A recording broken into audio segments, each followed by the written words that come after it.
In the second month of 1973, Augusta saw something that it hadn't seen before and it hasn't seen since. 14 inches of snow.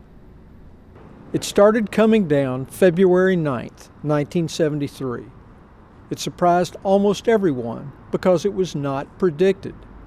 The Augusta Chronicle's published weather forecasts leading up to that Friday called for windy, clear days with temperatures from the 30s to mid-40s. But that's not what happened. Snow started falling and falling and falling. Schools and businesses began to close, and by day's end, 8 inches had fallen, according to the National Weather Service records.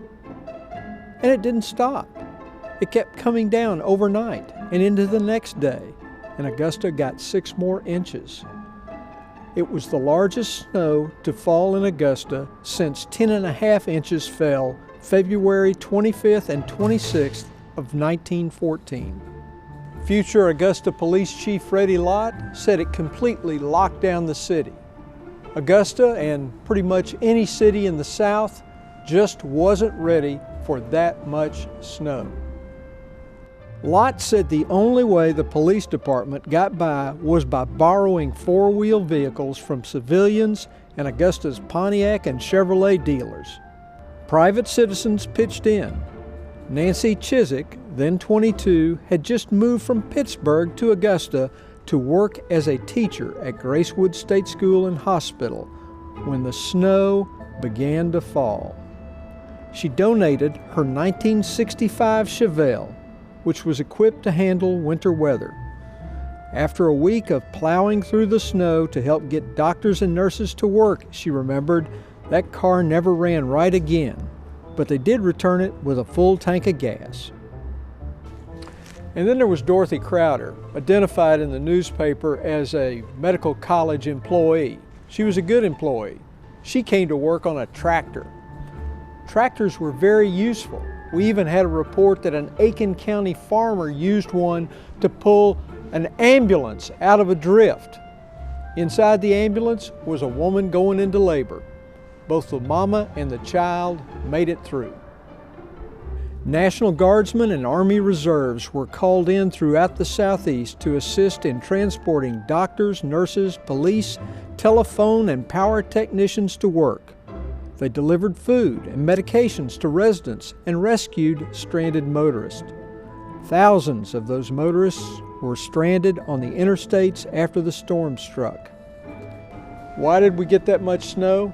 Well, climatologists said it was a combination of several freakish conditions. Upper jet streams were mentioned. There's also this: location, location, location. Everything hit at the right place at the right time.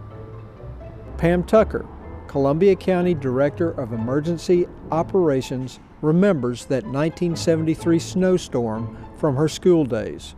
She says if a record-breaking snow hit now, it would be hands down a better situation due to preparedness programs, better weather information, and the public's immediate access to weather notifications.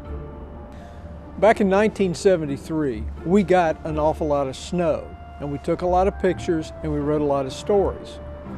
Well, a few years later, someone decided to go into the newspaper archives and maybe find some of these to talk about it. They went in, they looked around, they couldn't find them. They looked under I for ice. They looked under S for snow. They looked under W for weather. Nothing. So then they went to see Ed Mitchell.